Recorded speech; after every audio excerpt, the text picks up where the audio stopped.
দেওয়া আছে, আমরা এখানে ফ্র্যাকশন আকারে দেওয়া আছে। তো ফ্র্যাকশনের এখানে যে এক্স এর ফ্র্যাকশন আছে এগুলোকে এক পাশে রাখবো, এক্স এর যে ফ্র্যাকশন গুলো আছে এই ফ্র্যাকশন গুলোকে আমরা এক পাশে রাখবো, আর বাকি অন্য নর্মাল ফ্র্যাকশন গুলোকে আমরা অন্য পাশে নিয়ে যাবো, ঠিক আছে।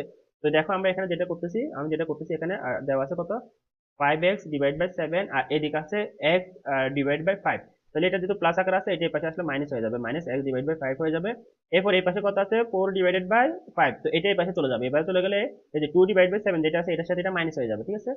এটা হয়ে যাবে 4 ডিভাইড বাই 5, ঠিক আছে। এখন আমরা যেটা করবো সেটা হচ্ছে কি, এটাকে আমরা এলসিএম করবো, এলসিএম বা লসাগু করলে কত আসবে দেখো, এখানে আছে কত, 7 ডিভাইড বাই 5, এটা আছে আসলে আমাদের 35।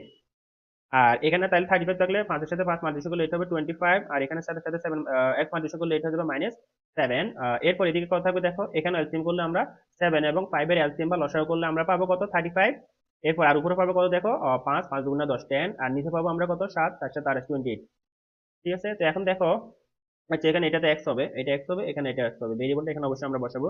তো এখন 25 থেকে যদি 25x থেকে যদি আমাদের 7x চলে যায়, তাহলে আমরা এখান থেকে আর কত পাবো দেখো, 25x থেকে যদি 7x চলে যায় তাহলে আমরা উপরে পাবো আসলে 18, আর নিচে আছে আমাদের কত, 35।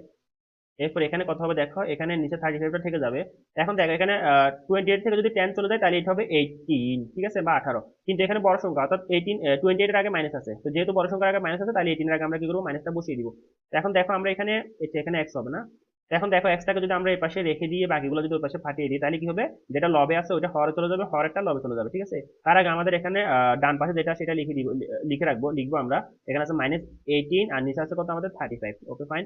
এরপর এখানে এই যে আমাদের এখানে যে 18 যেটা আছে এটা নিচে চলে যাবে, ঠিক আছে, যেহেতু সমান চিহ্ন অতিক্রম করলে যেটা ভাগে আছে ওটা গুণে চলে যাবে, যেটা গুণে আছে ওটা ভাগে চলে যাবে, ঠিক আছে। তাহলে 18টা এখানে ভাগে নিচে চলে যাবে, আর এখানে 35টা ভাগে আছে এটা উপরে চলে যাবে বা গুণে চলে যাবে 35, ঠিক আছে। তো এটাকে আমরা যদি হিসাব করি বা আমরা ডিভাইড করি তাহলে এটা হবে -1, আর এখানে এটার সাথে এটা করলে এটা হবে 1, ঠিক আছে। তাহলে আলটিমেটলি আমরা এক্স এর ভ্যালু যেটা পাচ্ছি সেটা হচ্ছে কত, -1।